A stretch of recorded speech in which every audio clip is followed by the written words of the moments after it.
with a broadcast. And as always, we see the beautiful picture of his dog, Peru, but I would like to welcome the one, the only, Gene Decode. Welcome, sir. How are you?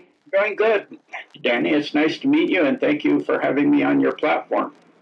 Oh, it's my honor. Now, I have to ask you a couple of questions to start because over these many years, people have tried to keep the two of us separated. It's happened with quite a few people in the field of disclosure. So I have to ask you directly, Gene Decode, is you a grey ET? No, I'm not. I'm not originally from Earth, but I'm certainly not a programmed life form like a gray. Grays actually come as Zeta Reticuli or confused with them. The gray is actually a built mixture of organic and inorganic materials. It's a programmed life form. Totally. Also, are you FBI or CIA? Never have been. Okay, now we've got that out the way. You know, the people that are programmed to listen to people who try to keep people separated, they can now calm down and we can enjoy a lovely conversation. So you came to my awareness years ago when you were sharing information on the deep underground military bases, which we're going to go into a bit. But I do want to say our lovely friend, Dr. Christiane Northrup, she's the reason why we're connected, because she connected the two of us. And years ago, we were in Mexico, her and I, and we were doing what's called, it was a conference called Burning Mask, and it was given by our lovely friend who's since passed away, Ma'utataki, better known as Huna Flash. And it was Huna Flash at the table, David Mahoney, who you know, and me and Dr. Christiane, and she was telling us about you. And she was telling us how incredibly fit you are. Fit beyond fit, but on fit. You can scale a wall. You can, you're really, really fit. And of course, there's the whole martial arts side of you, which I hope we'll get into a bit. And so, so then I kind of got to hear more about you as a person. But I'm just so delighted that, we can share with people your work and your kind of background. So can I just hand the floor to you while we gaze at beautiful Peru and you share for those that don't know your background, your military background, and anything that's led you to your work revealing the DUMBs, please, and take your time. Well, probably my martial arts is what got me awake to the world, along with my ability to remember things that I guess most people don't. I thought pretty much growing up, everybody did. But what woke me up to everything about what's the deep state and all of that is when most people go to sleep, their consciousness actually transmutes over for at least some period of the time. For me, it was the entire night, all the way from the day I was born up until I had this massive awakening experience of antimatter Earth. There's an antimatter universe and then a positive matter. And on antimatter Earth, the deep state, as it's called here, has been in control, and humanity has been in concentration camps for 200 plus years. And I'm in the resistance in underground tunnels and things, sneaking into the camps and trying to tell people to fight back and wake up, because there's not enough guns and bullets in the camp to stop them all, and living for 35 years in absolute horrific, terrible conditions as an absolute slave isn't living.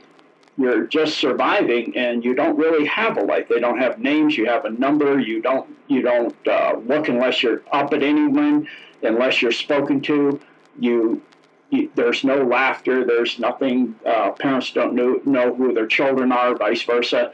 And it's horrific. So in that world, there was a term which, strangely enough, is a pretty common term, I had never heard of until I got pretty high in rank, and I was over and over and over and over trying to get to the next step up. I made first steps really fast, and then I couldn't make this next step. And when I finally, the guy I worked underneath, who had time and rank on me, was the only reason he was my boss. He got advanced, and I asked him, why was it because of the quotas, and at that time in the military, and I think they still have it, you have to have so many Asians, so many black, different groups ranked.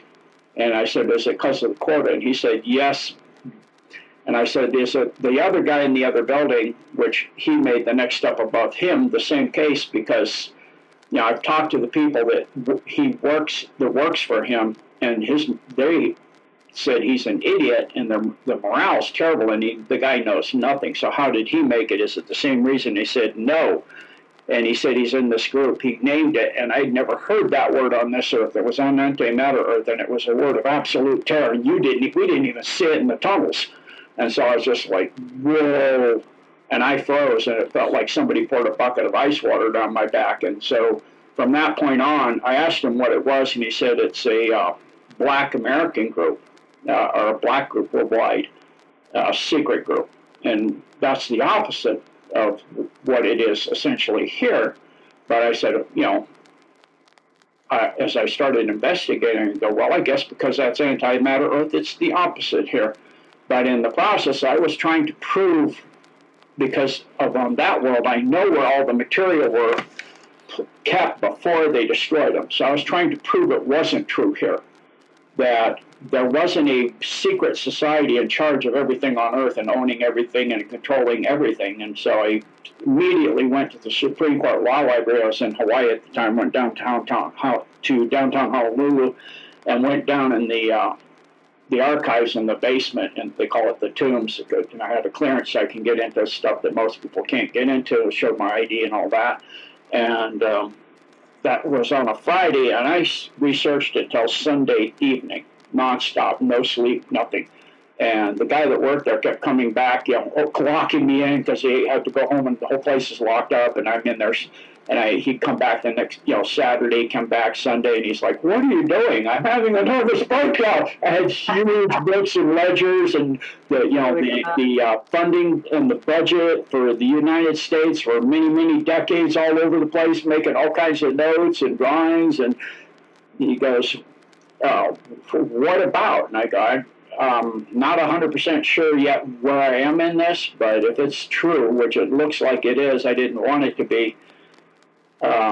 We're pretty, in a lot of a really bad situation, to put it minorly, in a small way. And so from that time on, I just kept going further and further into things and learning more and more of things because of what I knew from the antimatter earth. And it's all here. It's just about 200 years lagging in some cases, or 10, 20 years in some cases. So, people that I knew there, I met. Technology that was there was invented here later, like 20, 30 years later. So lasers and, the black helicopters and all that stuff. And then the DUMS was part of that as well. So I said, well, they don't even bother using them anymore. Some of the tunnels we were using were actually ones they had just left behind. And so I knew about that, and I started researching it here as well.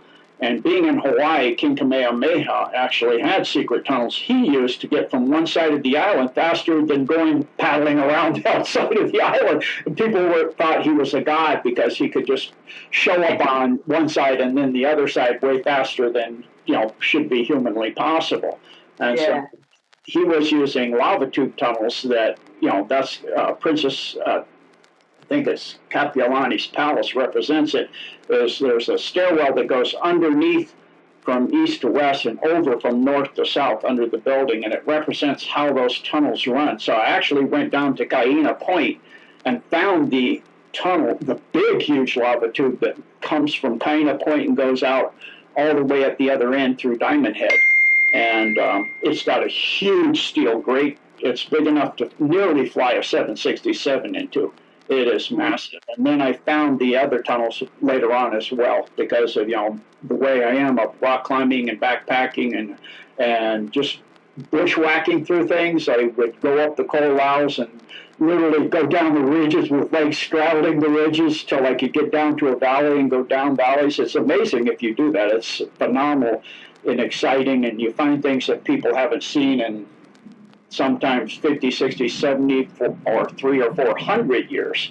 I found ancient Hawaii EEOs that no one had been in. I found a downed Japanese Zero that still had the pilot, just the bones, and a little bit of his uniform still on the bones.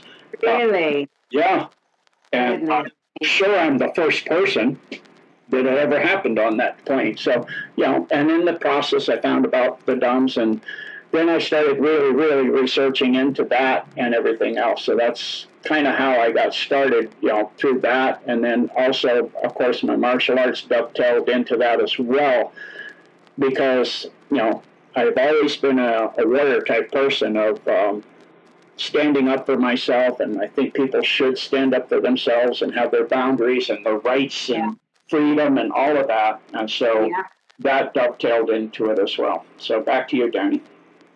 That's incredible. It's interesting too, how all of us on this journey of this life, and those of us that step out, put ourselves out, like I do and like you do, in different ways, but very similar ways, being very public or very vocal in revealing information. It's always interesting to me to map where geologically, physically, these people I connect to have been on the planet. And I also too lived in Hawaii. My main island was Kauai, and I've been going there for over 20 years before I lived there. And I also came across things and made discoveries and felt like, knew I was in these completely isolated, ancient, situations. It's so magical there. And I have this theory that we, as the beings in these bodies on this planet at this time, in this lifetime that we're in currently, is that as we move through these different areas and places we're drawn to, we retrieve more of our soul from wherever, from whenever. I'm convinced of that.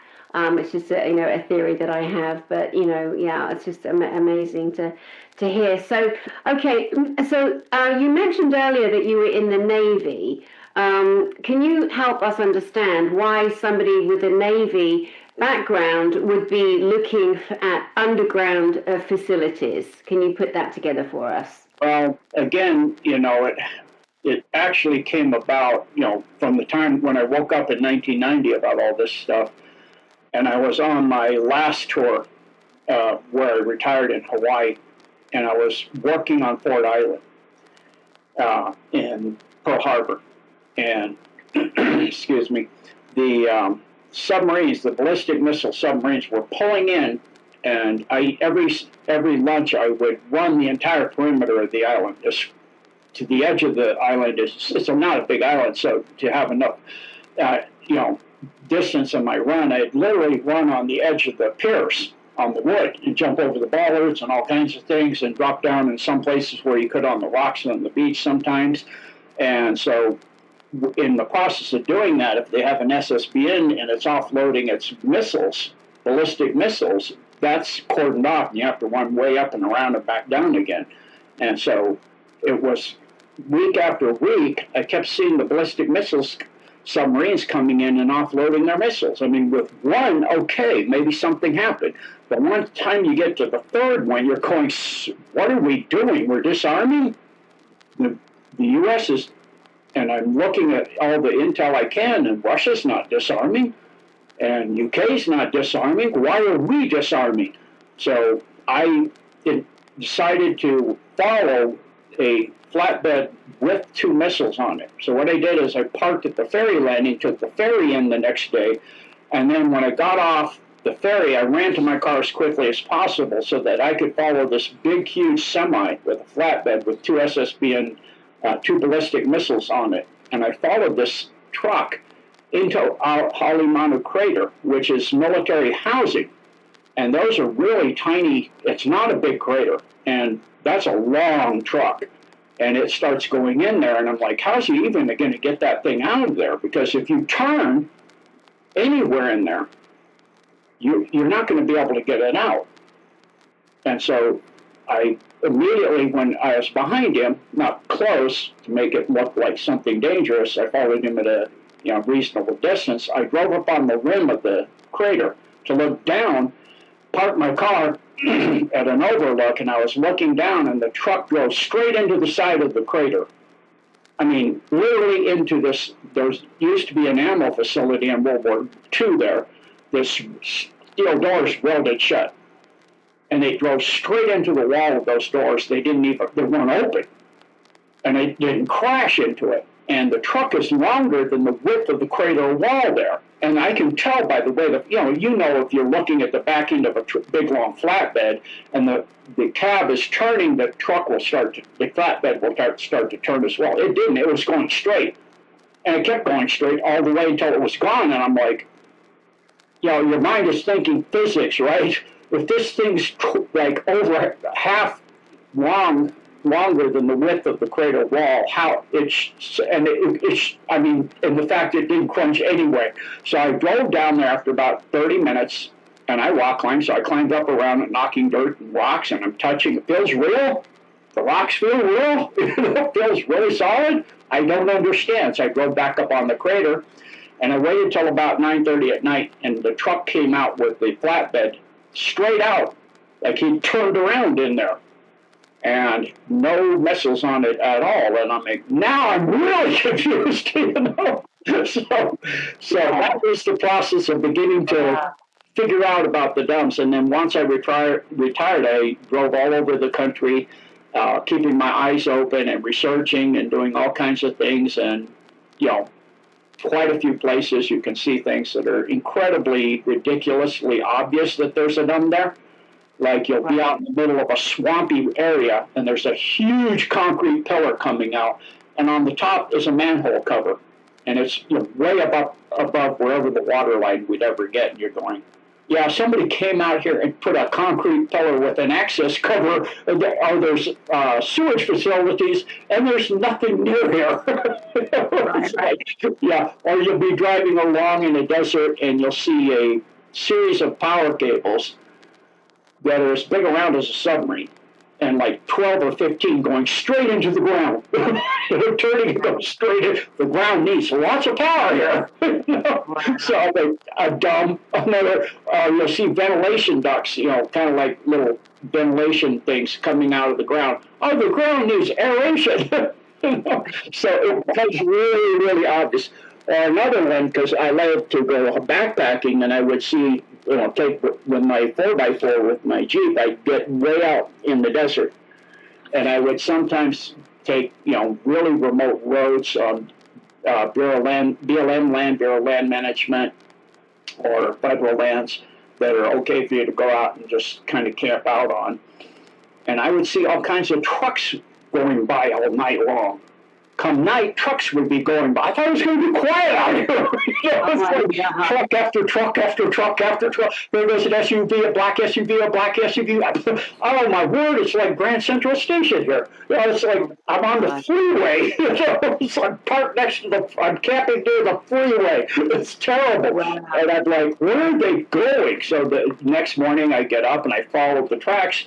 It goes out to a little tiny freaking building, that has a kind of a sloping roof going into the ground. I'm like, aha, a dome.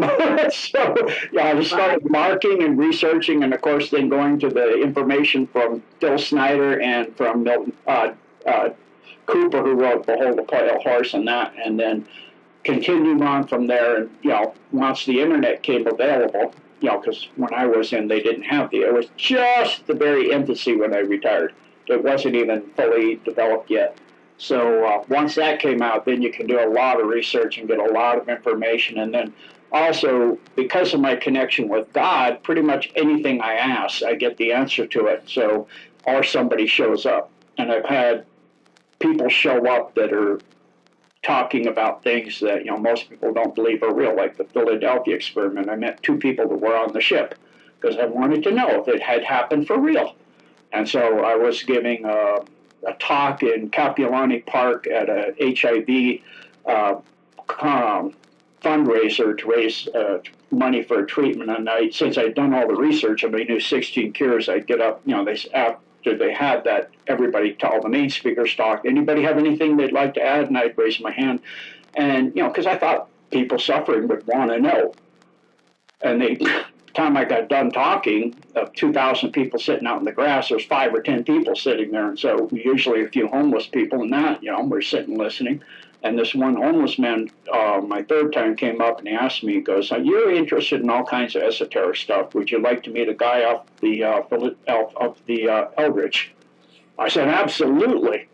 And so he said, "Give me your number, and if he checks that you're okay, he'll call you." And he called me, and I went over to the other side of the island, and sure enough, he had a picture of himself in his third-class radioman uniform sitting on the port side of the fantail of the Eldridge. And I have the movie with the original cut in it of the experiment, and that was him. So, and I could tell that it was him. He was much older, but and then 2 weeks after that, coming back from Fort Island, I met another guy that had been on the Eldridge as well, who had lost his right hand. And he obviously become completely telepathic, because in looking at him, I just got this feeling, you get that feeling about something, about someone. And finally he looked at me and he goes, "In answer to your question," which I hadn't said anything, "the answer is yes." I said, "Oh, I see, you're telepathic." He goes, "Since that situation, yes." And he goes, "That's how I lost my hand." And so he talked to me while we rode over. So, I keep having all of these. Same with my martial arts. When I decided to get into martial arts, I wound up getting probably the best martial arts instructors on earth every single time. So when you ask God, you get exactly what you're asking for. Just make sure you want it. What you want it. Be careful what you wish for. Well, back to was it the formerly known as the SS Eldridge? Is that correct? Yes. Okay. So at the moment, I'm working with a man called Chris Lauterer. He's a French-Canadian, and he went through the Montauk Camp Hero program, him and other little 6-year-old boys from his school in the, oh goodness me, I'm saying Manitoba area, but regardless, he, is connected because there's a lot of different stories and testimonies from different people about the SS Eldridge and that whole experiment. He believes himself to be the child known as Duncan Cameron. And I wanted to know what the name of the people that you met. Are you able to say their names and who they believe themselves to be? No, they asked me to keep it quiet, but I have read the Montauk series and do know of Duncan Cameron from that series of books, which is a fantastic series of books. Yeah.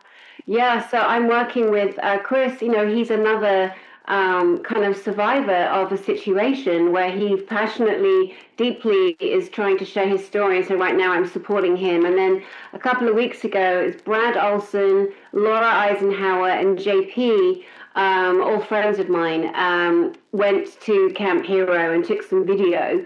And they're looking around the kind of markers, the concrete markers, how you would recognize a dome, where an opening is, etc. And then I'm bringing them all on together with Chris to discuss that event, and then we're going to share some of his CIA papers. But it's a very, very hot topic at the moment because we're all demanding full disclosure of everything. Everyone has the right to go after everything. I don't think anybody should respect anyone who's kept anything hidden at this stage. And that awful term, the humans aren't ready. The humans are going to go bloody crazy when they find out exactly what has been happening and what's been kept from them. And we are more than ready for everything. It is our planet. You know what I mean? It's time to reveal everything. So that's kind of fascinating. So what age would you put the two men at, roughly, that had been on that experiment? So this was 1990 and 1991 that I met these two men. So at that time, they were, I guess, in their 50s and 60s area time. I didn't ask their age. I'm just guessing by how they looked. Yeah. And for those that don't know what the Philadelphia experiment is, and lots of people don't, and that's okay, could you explain to us your understanding of that, please? Well, it didn't actually happen in Philadelphia Harbor. I just learned that recently, but we'll stay with that. They took a ship called the USS Eldridge using 3 Sage radars and a lot of power, and counter-rotating them such that they created a shift in, like they do with electrogravitics. But what they did is they created a shift in the space-time And time is 2 dimensions. There's 4 dimensions of space: height, width, depth, and inwards. And then there's linear time and spiral time. So they cause the ship. People think they're in linear time. You're not. You're actually in spiral time. Although most people tend to focus their consciousness in a linear mode. And so they shifted the ship. The idea was to shift the ship 45 degrees from what they see, the time vectors T1, T2, from T1 to T2 to make it radar invisible. It went radar invisible, then it went completely invisible. Then it went into Boston Harbor 20 years into the future. And then it came back because it had gone into a warp field or its own little universe with a power supply inside to keep it able to keep going. And then, from my understanding, Al Bielek and Duncan Cameron actually got off the ship and got some technology about nuclear weapons and brought it back. That was actually the real reason for the experiment, from my understanding, was to get how to detonate a nuclear device. They were afraid at this time that if they did detonate, it could cause a catastrophic chain reaction, turning the Earth into a star. And so they wanted to get that information about the last details of how to get a nuclear device to control its reaction and learn the last 2 details of nuclear devices, because they had actually, most people, this is something I don't think anyone's ever come out and said, that they had test detonated a very small nuclear device before anything else.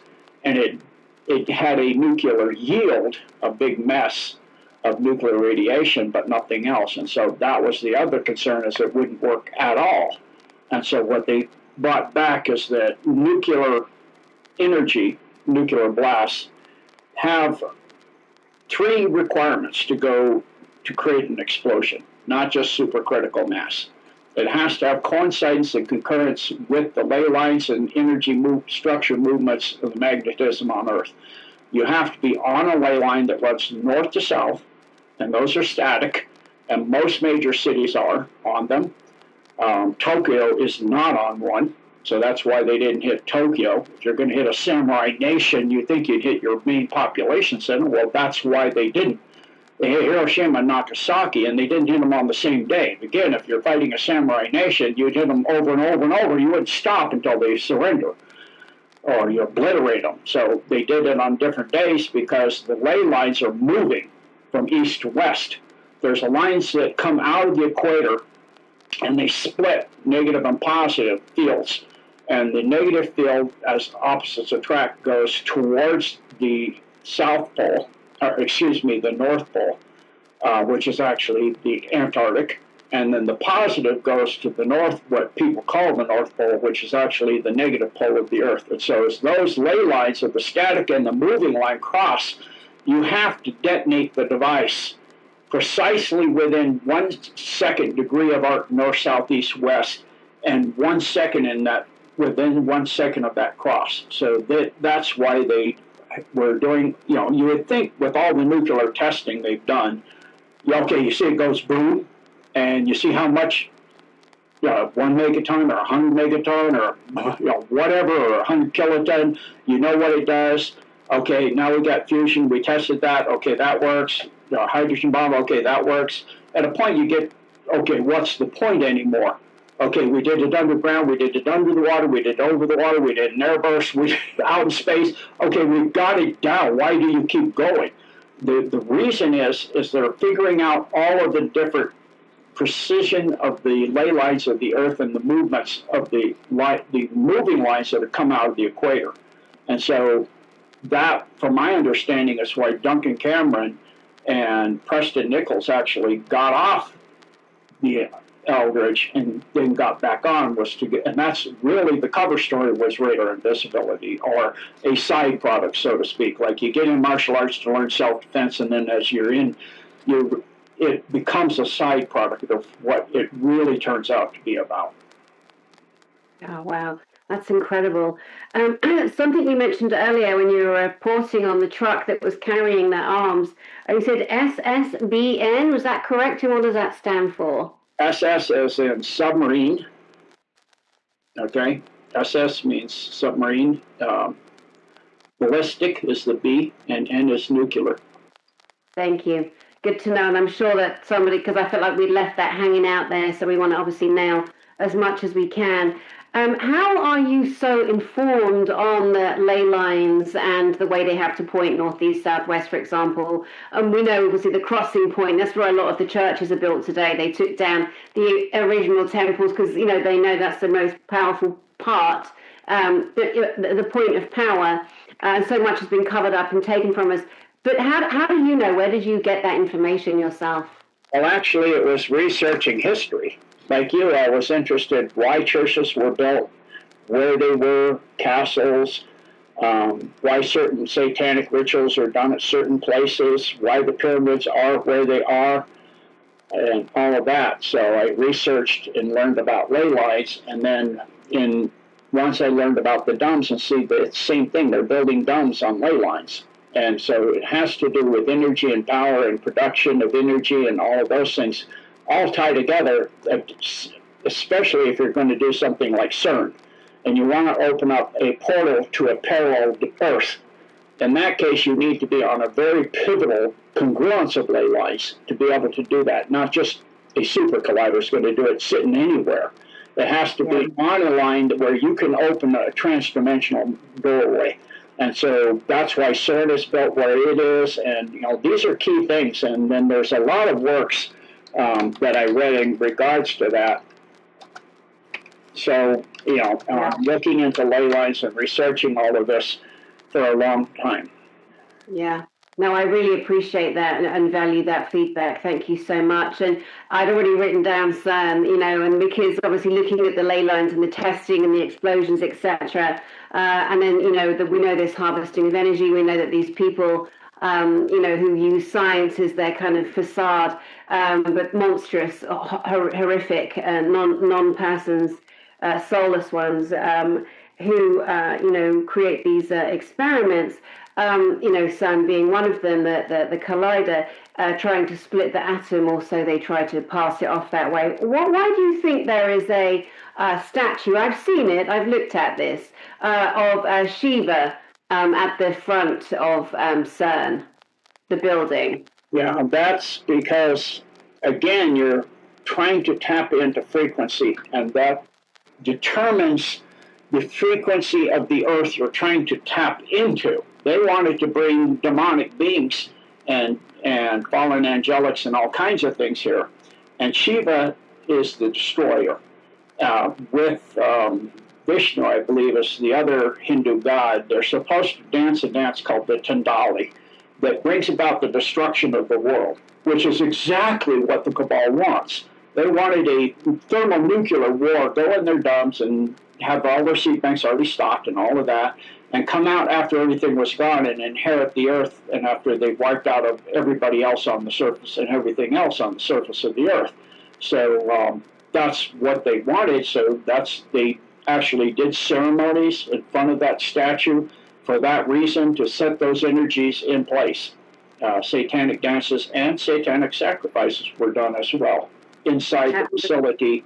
And recently there's I think it was a 13-year-old young man who's a super genius, did the quantum equations and all kinds of physics and things, and showed that CERN opened an 11-minute window into a parallel Earth. He proved it and did a huge stage lecture. So really fascinating things are going on. He actually said they did do it, and they did open it up, and it's not just a super collider to find the Higgs boson and a few other things. It actually was built to do precisely this, and it has a ring inside of it, a huge technology that is built specifically to do that on purpose.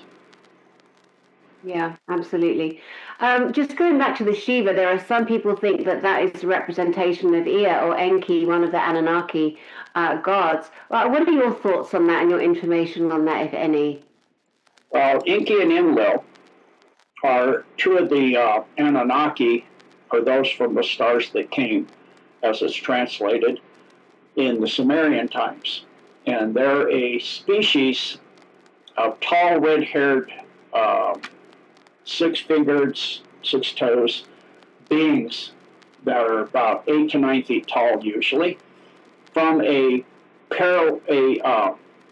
solar system that orbits ours called Nemesis. It's a brown dwarf with 7 planets. The outer 3 planets, their home planet Nebru, and then the outer 2 planets, Helion and Argota, come through our system every 25,972 years. It's what causes the Earth's wobble on its axis. As it comes up from beneath the ecliptic at an 86-degree angle, the poles are matched up, so light forces repel, so it causes the Earth to be pushed over, and then as it leaves, it rotates back, and so it comes up behind us, it goes in behind the sun in a 4-year journey, and comes out between us and the sun.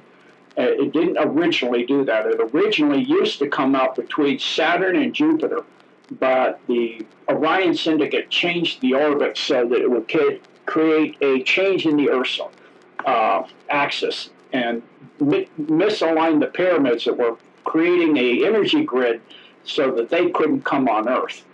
And at this time, Earth was actually a moon of a planet called Tiamat that lay between Mars and Jupiter. And they crashed one of the planets into that planet and destroyed it. And lots of Mars's atmosphere, and then Mars got the 2 liquid halves of the mantle of Tiamat, and it got Phobos and Deimos. And then another planet crashed into an outer planet of ours and created the Kuiper Belt. So that's the remains of Tiamat or the asteroid belt, and then one of the some of the planets, and there's a small planetoid in the Kuiper Belt called Ceres. And then the Earth got displaced and came into orbit where it is now. But the people on that time here, because of that, built a energy grid so that they couldn't come and mess with Earth. So they changed the orbit of Nemesis so that it would come in and be between the Earth and the sun when it came out to create catastrophic situations on Earth. And also, the Anunnaki have been using different types of gold, monatomic being one of them, so they use about 100% of their mind. And they're extremely brilliant and extremely technologically advanced. They're the stormtroopers for the Orion Syndicate. And they were captured and enslaved by the Orion Syndicate through a nuclear war. So their planet is irradiated. To mitigate radiation, you have to use monatomic gold. Their solar system doesn't have gold. So they come to Earth every time they pass through to mine gold.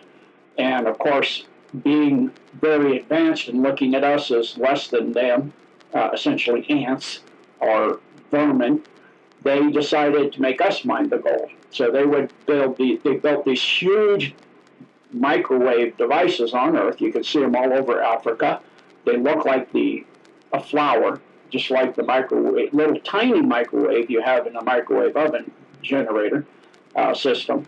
But it's called a maser, cuts a beam into the Earth till you get to the gold seam. Well, then you need somebody to go down there to remove the gold. So that would be humans. But the problem is very quickly the humanity fought back and didn't want to be enslaved to mine gold and crawled down in the ground. And so in the process of that resulted in the Pyramid Wars and the misaligning of the pyramids and the destruction of the Uyghur civilization at that time, which was in what is now the Gobi Desert, which they nuked. It was a tropical rainforest, and the Sahara, which they nuked. And that's why you can find what looks like green clear obsidian glass, volcanic glass in those areas, because anytime you drop a nuke, like even in the coral atolls and things, you can find that where we drop nukes, because it creates the sand into this green volcanic clear glass, but it's radioactive, of course. And so also all over the Sahara and the Gobi, pretty much anywhere you dig down very far, you're going to find remnants of civilization. It was a vast civilization. And still the humans wouldn't do it. So then they created mankind. On their next come in through, they created genetic engineering dens, Gardens of Eden, to take the genetics of humans. They took 2 humans, put them in there, and then from the female took out her egg, erased all the genetic material in it, and crossed the Alpha Draco, Cro-Magnon, and Neanderthal, and created a species that was strong, powerful, and obedient to mine gold. But in the process of that with Cro-Magnon, you're talking about a species that's an animal still. It's oversold. And so they got an oversold type being. And so they did this a total of 13 times trying to upgrade it to get a being that had a little more intelligence, which they did on the 13th try. So they got 13 different models of this mankind type being. That's why you read in Genesis, we, God's not plural. Triune nature, but not plural. We, the gods, we, the Anunnaki, shall create them in our image. So mankind. They created mankind, which was Cain, and not genetically related to Abel at all. And so you can tell, because then later when he kills Abel, he's told to kill Abel, he's afraid to go out because they will get him. Well, who, the Cro-Magnons and the Neanderthals? Or he says, don't worry, I'll put a mark on your forehead. Maybe the Cro-Mag or the Neanderthal might be able to read that. Unlikely, though. But if they saw that mark, and they were able to recognize it, they go, you need to be killed because you followed the Dark Ones. So they would have killed him. So he and his children, his sons, find wives. Well, they find wives that are pretty much like them. Who's that? Humanity. Humanity's already out there. So now we wind up in a situation where we are today, where you have a species that looks very much like us, that has a dominant in the gene pool, where human is recessive. So you can have a human born to a family that is all actually another species. You have two species breeding within each other. And so that's really the message of Christ on the Sermons on the Mount when he came, was to not marry these things, because they're being oversold with 13 oversouls for over 2 billion people now. We're talking over 2 billion mankind. Divide 13 by 2 billion. How much of a soul do they have? Of what, 100 millionth or something? Very smidgenal. So that's your moral compass. If you have 100 millionth of a moral compass of a human being, then you're going to be able to do things like become a psychopath and a killer and a murderer, because you don't feel much of anything when you kill a child or kill a person or torture somebody. And so that's actually what they were looking for in the first place, is somebody that would do whatever they're told to do without saying that's wrong. That's not, you shouldn't do those things. And so that's where we sit today, and a lot of the situations we have are due to all of that. And then, of course, you've also got crypto hominids here, too, secret groups that have come from other places, and a secret group that's from Earth as well, as from Earth as we are, as human beings, that is extremely intelligent and is kind of running things behind the scenes in league with mankind and in league with the Orion Syndicate, as David Icke says, the reptilian shapeshifters, and they're all in league, like Paul Simon said, a loose affiliation of millionaires and billionaires, and the miracle in the baby carriage, the bomb in the baby carriage is viewed from a distant star. So that kind of gives you their outlook on things. A bomb in a baby carriage is a miracle. So this is the kind of gods they follow and the kind of beings they are. So that's kind of where we are, and dovetails into tons of the research and things I've learned. Yeah. Well, listen, thank you for sharing your thoughts, your independent thoughts on Ea, Enki, Enlil, Anunnaki. Everyone is entitled to have their own ability to research, read, learn. I'm not here to dispute you. I'm here to share you and your information. And thank you for your perspective. and also on the SS Eldridge, that was important too, especially because I'm working with somebody who believes, that he was very much a part of that. And like I said to you at the beginning, I've been kept away from people doing my work over these years, and now I'm just completely open to hearing everyone's thoughts, because we, as an individual soul spark of the Creator, need to put things together for ourselves and figure this out for ourselves. I truly do believe that. So we need to be presented with information that we can, take down, to see what resonates, what works, and But like you said, you use your wife 98% of the time for her, for her discernment, right?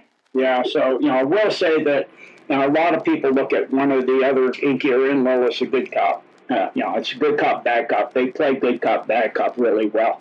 So I know a lot of people think Inky is a good guy or Enlil is a good one or that. And then also you have some other things involved with Inky and Enlil, where you have possession going on by fallen angelics at the same time within them. So there's a lot of kind of like the President Autopin we had, where at the beginning he had been vrilled, and so he was a vrill, and so he wasn't really himself anymore until that died, and then they had to replace it with a cyborg. Oh my gosh, wow. Let's get into some of the dumb information, the deep underground military bases that you've been researching from at least 2018, and you are the main source of information for me from that time, and for many also. I know you were there showing your maps and showing the explosions underground. We were going to mention something on the UK maps, the UK military bases, but can you just go ahead and share whatever you'd like?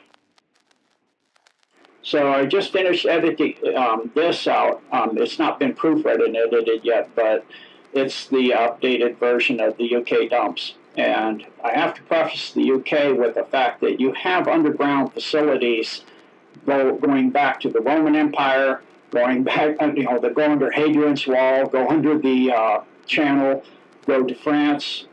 You've got stuff going back thousands and thousands and even millions of years. So you've got tunnels and ancient underground facilities. What I'm talking about here are the deep state facilities.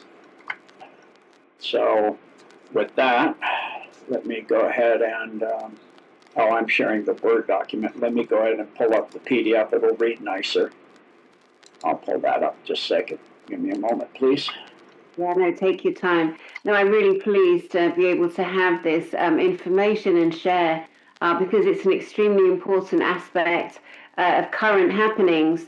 And people, again, are really kind of focusing more on their own individual thoughts, research, putting together what they think is happening, because I think that the time of, following, I mean, we should listen to everybody, not just follow one person. That's insane to me. That's that whole kind of, lording over someone that just doesn't work for me at all.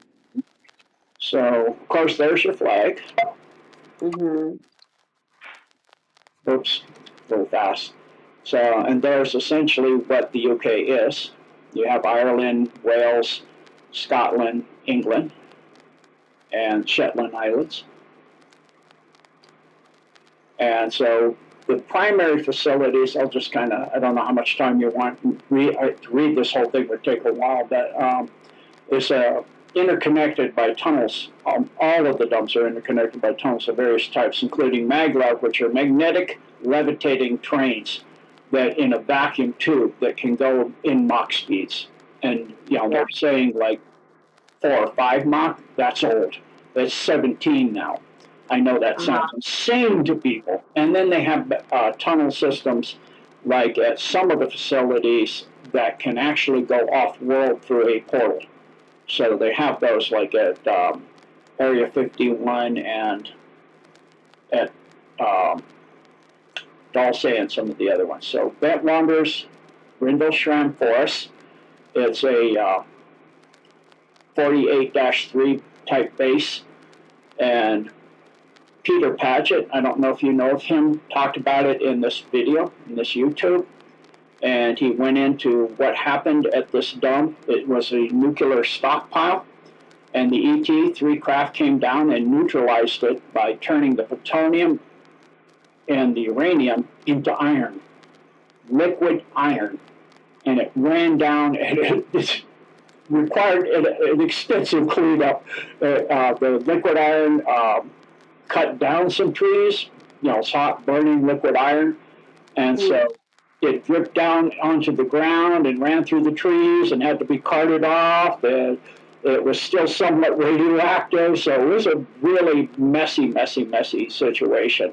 And so, unbeknownst to the British, the U.S., this is the time frame I was telling you about, and the USSR had their nuclear arsenal also turned, in some cases, to gold or iron. So the world had been disarmed because they're getting ready to do what they want to do, which is create a nuclear war. So you can see here in regards to the map where Bentwaters and Rendlesham are, and the facility in regards to some other facilities as well, and the basic location in the UK. Mm-hmm.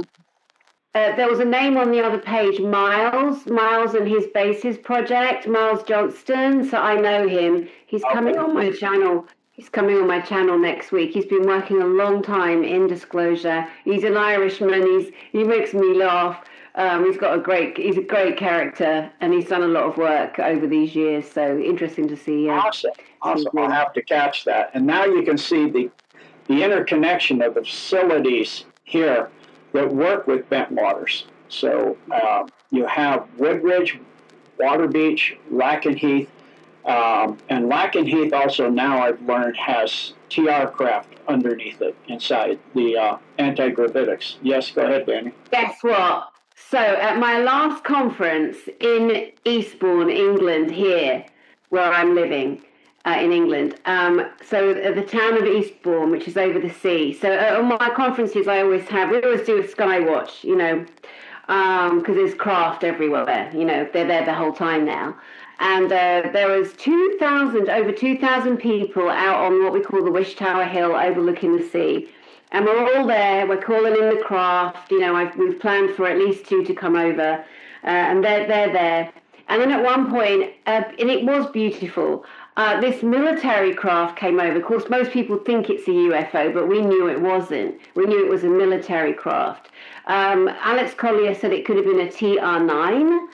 And anyway, it was stunning. It went over, it flew low, it was triangular. We got great photos of it. People are going crazy. It was a beautiful moment. It's ever so exhilarating, Jean, when that happens. And I had absolutely no way of knowing or proving where that craft was from until one of my friends, Diana, came to me and said that her boss works at the RAF, Royal Air Force Base. It's called Lakenheath, and they wanted us to know where that craft came from. So I love that it's on that list. And RAF Lakenheath also services USA and UK personnel, military. So thank you for correcting that and giving me the correct pronunciation. I'm not good on pronunciations. Lakenheath. That's all right. It does make more sense than Lakenheath. I didn't see the word lake in there. So those facilities are all interconnected as well. And there's Bentwaters looking down. And again, you can see some of the symbology that they love, the Masonic symbology in there. Yeah. They love doing that. They have to do that, it seems. They can't withstand building something without that. No, it's almost like Star Fort design too, isn't it? They always do this. It's like I'm laughing because Trump tore down the east wing of the White House and it broke the Masonic, I'll just use the correct term, satanic sigils. The flow of energy absolutely interrupts it. It puts it off kilter, doesn't it? It changes it completely. Yeah, completely broken now. So that was brilliant. So these are what they now say are no longer in use, which is not true. It is in use. They like it to look abandoned, so they leave it looking quite abandoned. Yeah. In the daytime. And the dome and the surrounding access is mostly now through the forest area, so that they can make that stay looking very abandoned.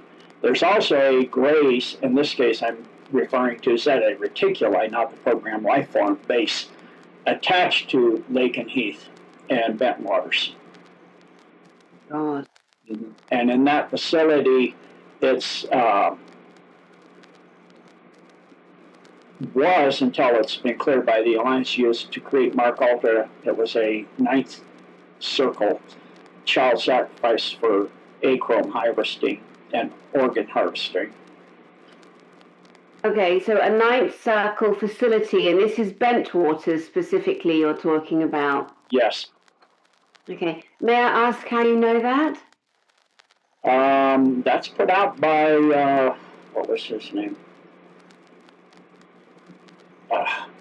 It'll come, I think I have it in this Decode. We'll get the name in here as he comes up. We're coming close to it because it's now mentioning he was in Project Mannequin. His name will come up here. So the next one is Berkshire and Newbury under the Berkshire REF Green Common. Am I pronouncing that one right too, or wrong? That's Berkshire, and I've never heard of it. Thank you. Newbury, Berkshire, Berkshire, because it is called the Shires, Hertfordshire, Berkshire, Cambridgeshire, Oxfordshire. So it'd be Berkshire, Newbury, Durham under Berkshire and RAF, okay? Okay, thank you. And that's primarily anti-gravity storage and crafter there. But it also had a MI6 project, mannequin mind control and genetic manipulation for A1 hybrid programs, as well as advanced nuclear engineering research. And so anytime you're dealing with anti-gravitics, now you're dealing with advanced nuclear, what is called aneutronic, where they can now fuse atoms together to create electricity directly without creating an explosion or heat. Essentially, like you're creating an EMP, but you're not having the explosion. And that's looking down on Berkshire. Or Berkshire. And then the next one is Peasemore, under the entire town. And that's an AL499 base. And this base is that whole area. It's massive. It's under all of that. And then that gives you the general location of where it is in the UK. So for those that know what that looks like, and there's looking down on the general area under the town. And it also houses nuclear weapons there. They also have done cloning experiments for mind control and embedding technology as well to create super soldiers. And this is, some of this has been witnessed by a man named Barry King. The entrances and exits of the dome in Peasemore. So it's now verified that it's an NSA facility, and it houses grays as well as runs genetic experiments. And that's, again, grays that a reticuli type. Yes, here's the name, James Casbolt. And Agent James Casbolt, MI6C NSA agent, was stationed at Peasemore. Saw a bipedal wolf alien from the Canis Empire in Sirius, who they feed off fear and hatred, and this species and its human collaborators is at the Peasemore Dome. And this is part of the projects that the Cabal had, is once they nuke the Earth, whatever's left, they loosen all of these creatures, these chimeras they created to ravage what's left of the living on Earth, was their idea. That's why they do that. Mm-hmm. So there's Berkshire RAF Welford next. And then Buckingham Palace. So, big surprise. It has a sacrificial area with tunnels to all the UK facilities, and a large tunnel to Buckingham Palace goes to Whitehall and Parliament. So that's looking down, and again, you can see your symbols. They can't. They just can't do anything. We have to do this. We can't resist it. Yeah. And that's the next one is under the small town of Zenner in Cornwall, and this is a facility near an ancient stone outcropping called Menental, or stone layout called Menental, and it creates a quantum energy grid. And this is from Casbold again. This Zenner Cornwall Dome has a hidden access tunnel inside that castle. And these are the Menental stones. And Aleister Crowley, who started the Satanic Church, used to work on the grid lines there to create energy quantum grid system to Montauk that we were talking about earlier. So this is all tied together with Montauk and Camp Hero and all of this stuff. And so the next one is Cornwall St. Ives. It has a sea access dome for submarines, which gives access to the world submarine system through an ancient sea gate. The dome, and by ancient, I'm talking this was created by the Atlanteans. So this dome is off the shore of the seaside town, and many people in the town have implants and are abducted and then later returned and don't aware, a lot of them, that they even have implants. So not a really fun place to be living, I would say. And so there's St. Ives, the nice little town. Looks like a nice little town. And again, according to James Casbold, one can go to lakes in Peru, lakes in Malaysia, the NSA Dome under Penang Island. As a child, he went on missions to a location under Penang Island from St. Ives.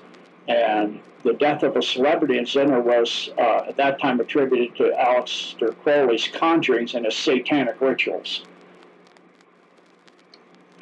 And so there's lots and lots of sightings of, I'll just use the traditional, so they keep changing the name, UFO sightings. And a Cornwall police project, classified secret, had gone on where there was a dig and they found mass graves of children, that they had traced reports of many missing children in the area. And the poet D.H. Lawrence had lived at a small cottage and said he had heard explosions coming from deep underground in Zenner, obviously from the facility there.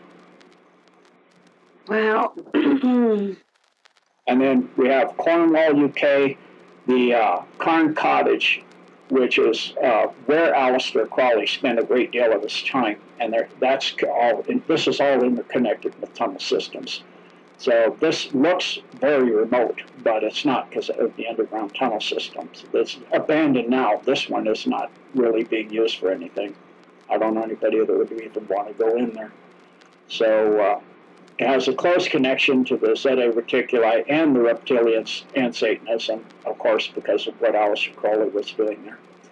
And for example, one night he took a woman named, he left a woman named Cox, who died of a stroke, and her husband went insane and ended up in a Bodmin mental asylum. He said he saw a reptilian that had materialized inside the house, and Cox died of fright. And the police files pertaining to their death was stolen from the police station after that. So we see how the deep state, normal operations going on there. And Aleister Crowley was also at Montauk in New York and was working with that project when it was in full swing with the quantum energy grid lines from Montauk to Zenner to the Menental stones in ancient stones in Cornwall. So then we have Cloud House, and this one's, for me, is pretty disturbing. It's in East Knoll, Wiltshire. Is that correct? Probably not. Yeah, Wiltshire. No, it's perfect, Wiltshire. Oh, I got that one right. And that's the castle, the Craig House, is connected with the Castle Craig at the McCanns, who are parents of the missing child, Maddie McCann. And the East Knoll, Wiltshire Cloud House was owned by Aleister Crowley and has an entrance to the dome inside the Cloud House to this day. And it now is, according to James Casbold, was assigned to track down Belial, a demonic entity, in 2011, who was loose in the U.S. and had something to do with plasma beams to vaporize a policeman in Arizona. Cloud House was founded by Peter McCann, Maddie's uncle.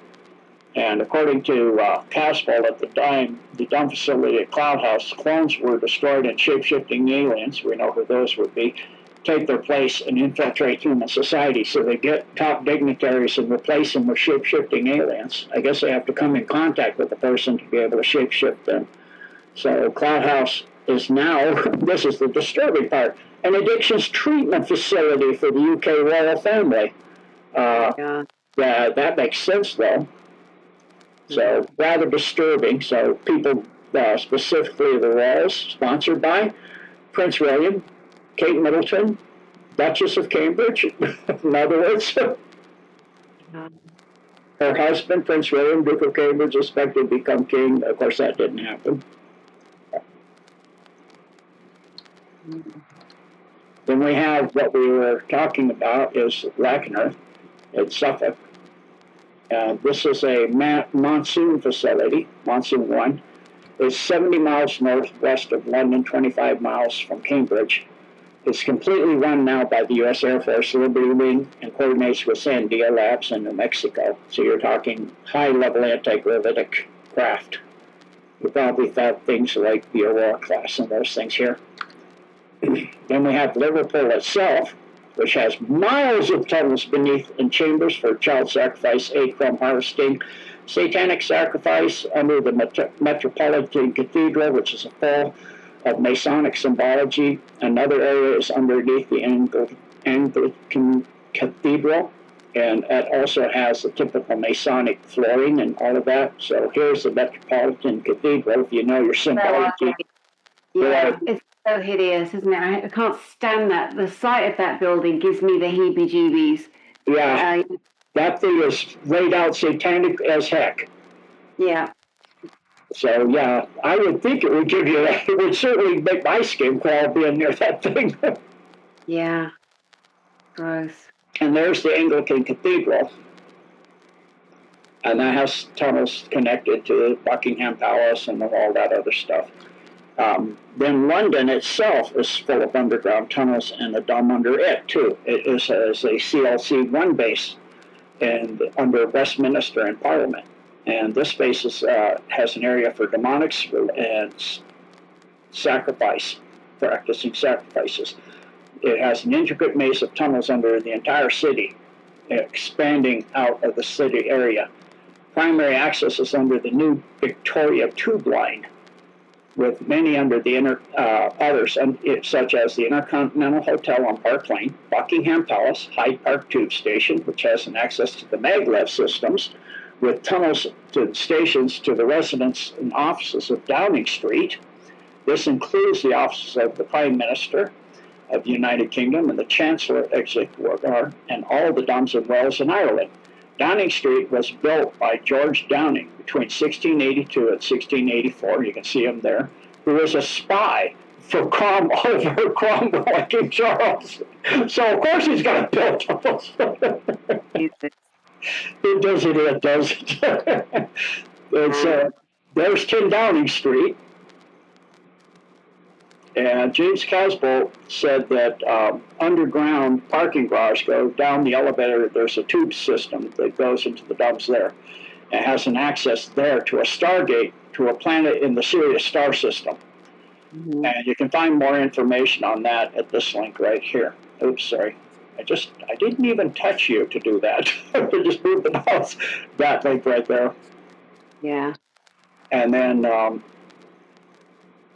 James Caswell, by the way, is genetically, like I said, they were doing at Montauk, and they do at these facilities, a machine cyborg enhanced super soldier Mark Ultra type being. He was to alert humanity to certain secrets. That was what he was created. And it was reported that he actually went to that Stargate to the planet is believed to be Sirius B in the of the Orion system. And there's an ancient facility on Sirius B in the sea floor of that planet, which is a pentagon within a pentagon, meaning there are 7 pentagons, one inside the other.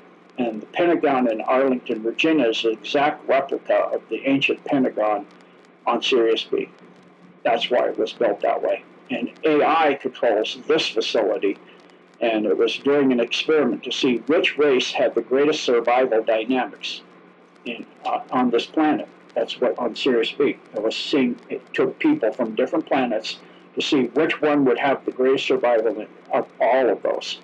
So in each of these pentagons, it housed a different root race from within somewhere in the multiverse, and it would just go through experiments. And the AI found out that humans have the greatest survival dynamics, and that the original human form had the most perfect form in the universe. So there's some proof for people about what I've said about humanity again. Yeah. So James Caswell actually said this in an interview. He described the experiment and said that we will win. In other words, the humans will win. And for those that don't know, when Trump was inaugurated, he played the song Nason Dorma. He had it sung. And Nason Dorma means none shall sleep. And in the movie Sum of All Fears, at the end, Russia and the U.S. almost went to nuclear war. And it was just stopped at the last seconds. And after that, that song was playing, and they were going and eliminating the top people that created this on both sides, the deep state on both sides that made it almost happen while that song was playing. And at the end of the song, it says Vincero was the guy's name, supposedly. Vincero means I shall win. In other words, we, humanity, shall win. Sorry, I jumped way forward there. If I bump my mouse, it goes crazy here. So, where was I? Yeah, I think that's where I was. That's where we were, yeah. Yeah, right there. So anyway, next we'll go to, there's a large series of hotels clustered on Park Lane that have access. The Intercontinental, as I said, the Hotel London, Park Lane, walking distance to Buckingham Palace. Buckingham Palace, of course, which is an easy walk to Hyde Park Tube Station, which also has access. So then we have Manchester, which has tunnels to Wales and Ireland, and was used for the purpose of acorn harvesting and human trafficking. It has many entrances in different areas, operating as a group or individually at times. And there are many of the hospitals, especially the Royal Infirmary, have a dome. So this is the Manchester Royal Infirmary that has a dome for all of the aforementioned projects. Then we go to Menwith Hill, and this is a space-based dome. And this now is in control of the Alliance completely. So this is now a White Hat facility. And Oxfordshire, is that correct? Yeah, Oxfordshire. Harwell Laboratories. This dome is directly under the laboratory. It's a research in quantum AI for medical and space applications. And that actually is a symbol of a non-terrestrial group, the way that building's laid out. Mm-hmm. And there's a different angle of it. So Oxfordshire, Shrivenham. Am I pronouncing that one right? We say Shrivenham. We would say Ham. Okay, it's good to get this correct. I like this. This is great.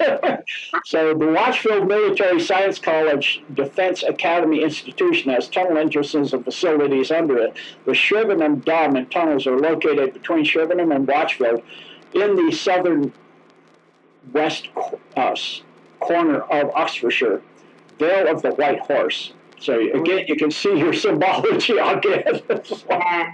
Yeah. And then we have Staffordshire. And if you're in the UK and you haven't heard of this, I'd be surprised. This is Porton Down.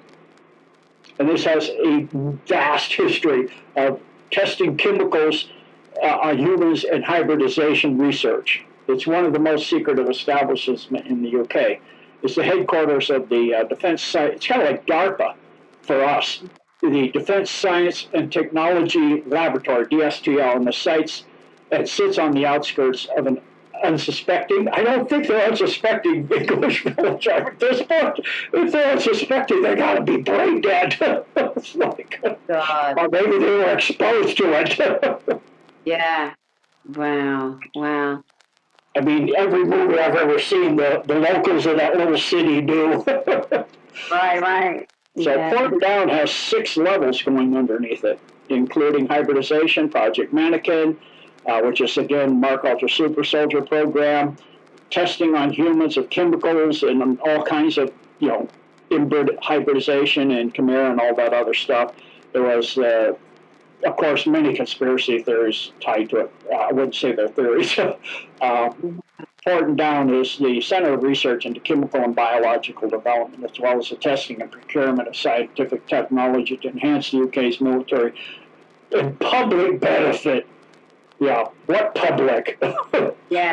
They're experimenting on the public. It's My like, God.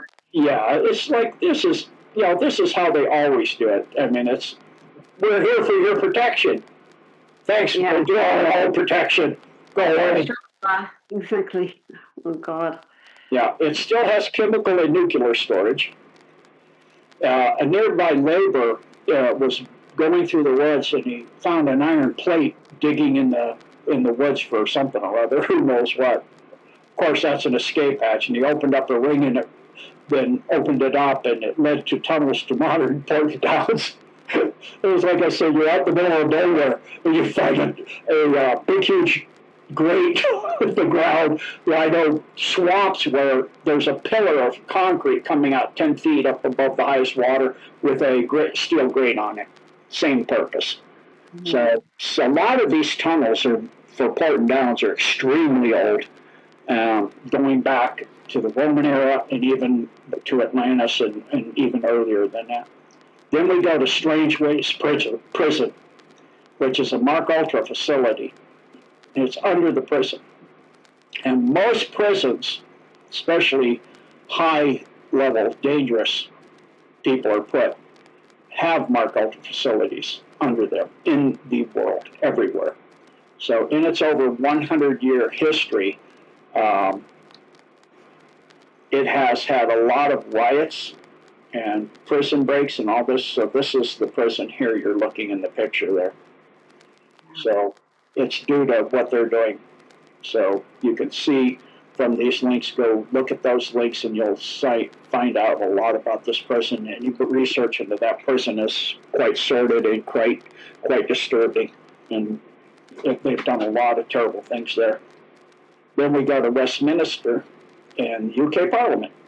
That's a large underground area for rituals, tunnels to Buckingham Palace, Whitehall, and Windsor Castle, as well as a massive area for gold storage and many ancient artifacts. And there it is.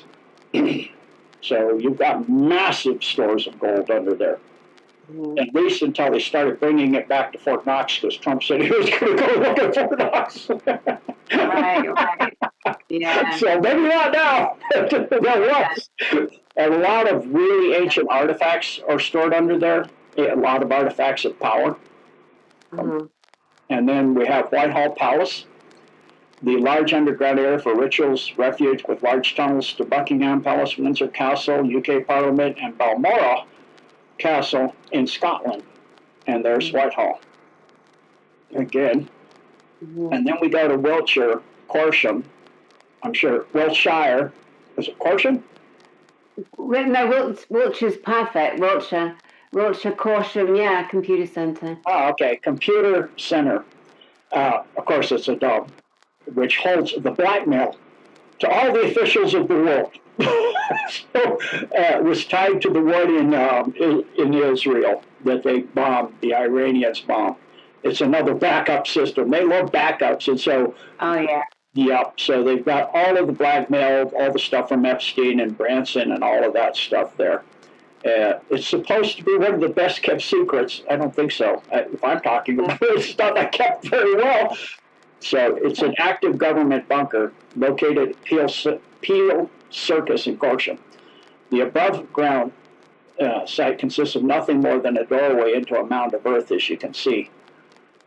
Obscured by public view by a ring of trees and vegetation. Sometimes it's referred to as Corsham Computer Center. It's located at the eastern end of Tunnel Quarry, a huge underground stone quarry which was converted into an ammo dump in World War II. Wow. Then comes Wiltshire Rudlow Manor. Rudlow Manor.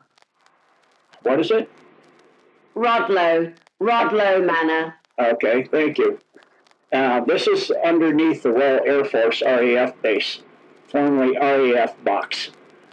This base is outside of Bath, southern England, Rudlow Manor, near Corsham, Wiltshire, which for years the RAF Secret Service worked at espionage, counterintelligence, but also UFO investigations. There are many nasty demonic beings because of all the stuff they do under there. And this has tunnels that go all the way under Hadrian's Wall into France. And the area for this has an area for the royal family for continuity of government, and 4,000 other people in the dome for continuity of government. The dome is literally the British Area 51. They have downed alien craft for back engineering, do alien autopsies, alien interrogations, and much more. It's personally kept looking like it's derelict and abandoned to keep the privacy of the area. They actually sealed off some of the tunnels in 2005 and sold them at auction to keep that idea up for 1.5 million pounds to maintain the image that it's abandoned and not using it, selling it off. Sealed those tunnels up and sold them. It's completely connected to satellite surveillance systems. So here's a picture of the entrance. And this is how it looked in World War II, and controlling the Allied invasion. And then we go to Windsor Castle. The large underground areas for rituals, refuge with large tunnel systems to Buckingham Palace, Whitehall, UK, Parliament, Balmoral Castle in Scotland. Small tunnel systems go under Hadrian's Wall and then to the catacombs under Paris in France. So this stuff is all interconnected. It's amazing how everything is interconnected. And I got the higher picture so you can see more of the palace itself and see the symbols and things. And then we have York, RFA Flyingdales. It has a small facility underneath it. It's part of the Royal Air Force early warning system. Castle, large underground area for rust. It has a area for rituals, refuge with large tunnels to Buckingham Palace, Whitehall, UK, Parliament, Balmoral Castle in Scotland. A small tunnel system goes under Hadrian's Wall, again, because it's connected to the previous system. So they look at it as one, and kind of part of the whole thing is all one thing is the way they look at this. And that's where Flyingdales is located. And we go to Ireland. There's Ireland. So in Mayo County, this is closest a picture I can find to where it is. There's an entrance from a feeder to the Ally. How do you say that one? I don't know. Irish gets tricky because they have Gaelic pronunciations. So I don't know if it's Isla or Ailey or, Gronya. I mean, it's so difficult to know, but yeah, we'll just I'll go with Ailey. Ailey. Yeah, there we go. Thank you, Dani. River on the foothills of the Partry Mountains, 12 miles east of Westport, while heading to Lake Cara. Ancient facility. This facility is 1,000 years old. And then Station Island, and this is a high-level SRA 9th Circle sacrifice area. And of course, you've got your symbols. We all know what we're looking at. Yeah. They have to do this, don't they? They just can't do it. It's like unbelievable. Then in Scotland, as aforementioned several times, Balmoral Castle. It's a sacrifice with a large tunnel to Windsor Castle. And then we go to Wales. There's Wales. Brecon. Is it Brecon? It's Brecon beacons. I've ridden horses across those beacons. Oh, Brecon nice. beacons. Yeah. Brecon beacons. Thank you. Brecon beacons. This is so ancient. They don't even know when it was built. It's that old. So yeah, the elite intelligence organization called Group 58 runs this dump. The group was formed by Margaret Thatcher in the 1980s to work at the sites of crashed ET craft in Britain. Even though Group 58 was formed by Margaret Thatcher, it is a UN group. the 5'8" man called George, a contact UN identity card with UN holograms on it, drove to D is a person, to a clandestine meeting on a motorway service. It was here that George showed D photographs of human mutilations and that's all done by humans with back engineered craft. They had found near heavily guarded Brecon Beacons dome in Wales. There are photos of the short girl 16 and a boy of 20 who had those things done. So this is what they do to pretext Project Bluebeam, to show how evil the aliens that are coming would be and be scared of them. So D had nightmares for a week from what he saw. So anyway, I'll let people read that story for themselves. So next we go to Brides Bay in Wales. And this is again by the MI6 agent Peter Paget in his book, The Welsh Triangle.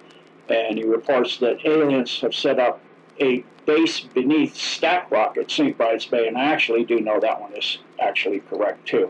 So that's Stack Rock. And so that's all I've got on what's in the UK for actual dumps, and not the thousands of tunnels and new facilities and things going back so long ago they don't even know when. Goodness, it's just incredible. Thank you so much. And I believe that James Casbolt was a colleague of the now deceased Max Spears. Yes, I believe that's what I've heard too. Yeah, and I actually last week, it's interesting how things come at a certain time and all information comes together. So I mentioned to you that Miles Johnston from the Bases Project, he's been doing this work for a long time. He's the Irishman. So I'm meeting him on Friday, and I'm going to bring him to my channel to share his information. And then there's you bringing in James Casbolt, and Miles I'm talking to specifically about his work, and Max Spears. And it is said that James Casbolt and Max Spears worked together as super soldiers. There was some bloodline sharing. There was some information. And then I saw also Kerry Cassidy, who I've never met. And I watched her interviewing James and Max Spears on a video that somebody sent me. A guy called Steven sent me. So it's so interesting. And that same day, I saw Max Spears' video on regular YouTube. And then this guy Steven sent me directly. So I'm like, well, somebody really wants me to pull all this information together. And I think it's all going to tie in with the Montauk project, which obviously some of what you showed does. And people try and guide people at certain times to bring people and different people and information together. It's fascinating. I also wanted to mention that people will be like, well, how come, Windsor Castle and Buckingham Palace and Balmoral and, Balmoral's in Scotland and, how do they manage the tunnels? Well, with these maglevs, magnetic levitation trains, think the bullet train Japan or the French TGV, but much faster, much, much, much faster. And it's old news to those of us who've been studying for a long time. Have you ever seen physically a maglev, Gene? No, I have not actually. I would love to, but I have never. And I do know everything you said about Max Spears and Casbolt and all that checks with everything I know as well. That's precisely. And I have done a few interviews, roundtables with Kerry Cassidy, and talked to her about some of that, and it checks pretty much with everything she puts out too. I mean, that lady has been around a long time, and I do not believe that she's CIA and FBI. So bored of people saying this because it keeps people apart. I also wanted to say about some of the ETs, of course, I'm not going to debate you. I want to hear what you believe and what you're sharing.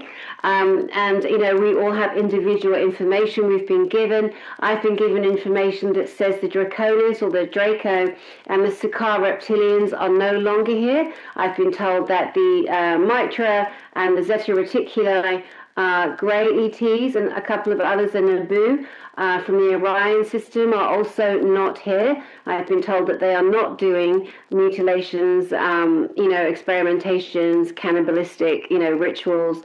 And if we look at some of the information there, it's from 2008, with James. So, I mean, there's a potential that this is actually correct. That potentially the ETs that were here, that were harming humanity, that came via, if you want to, like Dwight Eisenhower, for example, or others, that where agreements were made a long time ago, 40s and 50s, that potentially that all checks out too. What are your thoughts on that? Yeah, most of those groups have left due to the alliances essentially won. And so they've left. And now any mutilations like the face stealers we saw in South America is the deep state doing it, trying to get their Project Bluebeam and keep the fear up of an alien invasion. But that's also now in the hands of the Alliance, from my understanding, too. So there'll be a way to get disclosure where it will turn out that they're not bad guys, they're the good guys. So obviously turning our nukes into iron and gold to keep us from nuking ourselves, that's not bad guys. And with all the craft that we've brought down and tortured and interrogated their peoples, they could turn this planet to dust in a blink of an eye. They have technology and weapons that can vaporize a planet. You break the atomic bonds, and all you have is basic elements floating around.